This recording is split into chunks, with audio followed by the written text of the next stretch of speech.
अस्सलाम वालेकुम। आज हमारा टॉपिक जो है वो टॉपिक थर्ड है इंटरनेशनल रिलेशंस का। आज सीरीज़ जो है मतलब अकॉर्डिंग टू इंटरनेशनल रिलेशंस में जो टॉपिक 3 है वो इंटरनेशनल पॉलिटिकल सिक्योरिटी है पार्ट 1 का। आज हम इसको डिस्कस करते हैं। फर्स्ट इसको डिफ़ाइन कर देंगे इंटरनेशनल पॉलिटिकल सिक्योरिटी क्या होती है। इंटरनेशनल पॉलिटिकल सिक्योरिटी जो है वो सॉवरेंटी, स्टेबिलिटी और जो भी इंटरेस्ट होते हैं ग्लोबल पॉलिटिकल लैंडस्केप में उसको प्रेफर करती है और इसको सिक्योरिटी प्रोवाइड करती है। की कंपोनेंट्स इसको मैंने फर्दर डिस्क्राइब किया है। मिलिट्री डिफेंस देती है, डिप्लोमेसी, इकोनॉमिक सिक्योरिटी, ये इन तीनों में सिक्योरिटी देती है। कैसे?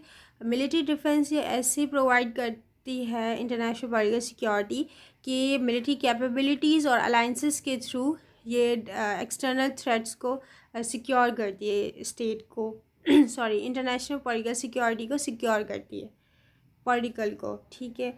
डिप्लोमेसी जो है वो डिप्लोमेटिक एफर्ट्स करती है। कैसे? फॉस्टरिंग इंटरनेशनल कोऑपरेशन और रिजॉल्विंग कॉन्फ्लिक्ट्स पीसफुली, जो भी कॉन्फ्लिक्ट्स होते हैं इनको पीसफुली रिजॉल्व करने में हेल्प आउट करती है डिप्लोमेसी के थ्रू, डिप्लोमेटिक एफर्ट्स लेती है। ठीक है। अब है हमारा इकोनॉमिक सिक्योरिटी। इकोनॉमिक सिक्योरिटी कैसे प्रोवाइड करती है? ये इम्पैक्ट्स जो हैं इकोनॉमिक स्टेबिलिटी के जो इम्पैक्ट्स हैं नेशन पॉलिटिकल सिक्योरिटी पे पढ़ते हैं। फिर इसकी जो एबिलिटी है वो विच स्टैंड करती है एक्सटर्नल प्रेशर डालती है, फिर वो इसके मतलब इकोनॉमिक सिक्योरिटी ये इस ऐसे प्रोवाइड करती है। फिर आते हैं चैलेंजेस पे। इंटरनेशनल पॉलिटिकल सिक्योरिटी को कौन से चैलेंजेस हैं? आजकल के सिनेरियो में साइबर थ्रेट्स बहुत बड़ा है जिसमें डिजिटल अटैक्स होते हैं। ये इसके लिए बहुत बड़ा चैलेंज है। फिर आता है टेररिज्म कि इसको कैसे कोलैबोरेट किया जाए, कि इसको कैसे काउंटर किया जाए, उसके लिए एफ़र्ट्स लिए जाते हैं। ये इसके चैलेंजेस हैं। फिर है हमारा ग्लोबल पेंडेमिक जो अभी रिसेंटली 2019 से स्टार्ट हुआ और 2021 तक या अभी भी थोड़ा बहुत चल रहा है। तो ग्लोबली इसका पेंडेमिक पॉलिटिकल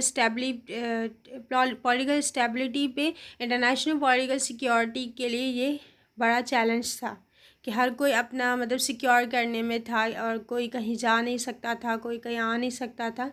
तो ये इसके लिए बहुत बड़ा चैलेंज है। फिर इसका हमने रीजनल और ग्लोबल कोऑपरेशन, तो ये जो थ्रेट्स हैं, चैलेंजेस हैं, इसको कैसे कम आउट कर सकते हैं इसको रीजनल और ग्लोबल कोऑपरेशन से। इंटरनेशनल ऑर्गेनाइजेशंस जो हैं वो जैसे यूएन हो गई, कोऑपरेशन, पीस और सिक्योरिटी के थ्रू वो इंटरनेशनल ऑर्गेनाइजेशंस जो हैं वो कोऑपरेट कर सकती हैं। फिर है अलाइंसेस के थ्रू, जो भी अलाइंसेस हैं जैसे नेटो और मतलब कि नेटो क्या करेगी, स्ट्रेंथिंग करेगी, कलेक्टिव सिक्योरिटी देगी और डेटरेंस। तो ये हमारा यहीं पर कंप्लीट होता है। सेकंड टॉपिक हम सेकंड वीडियो में चलाएंगे। और इसमें से आपको कोई भी क्वेश्चन हो, मैंने सिर्फ इसको ये जो इंटरनेशनल पॉलिटिकल सिक्योरिटी है इस टर्म को अच्छे से समझाया है, इसके की कंपोनेंट्स और इसकी चैलेंजेस हमें क्या क्या इसके चैलेंजेस इंटरनेशनल पॉलिटिकल सिक्योरिटी को क्या क्या आते हैं वो इसमें एक्सप्लेन किया है। फर्दर हम सेकेंड वीडियो में एक्सप्लेन करते हैं। Thank you.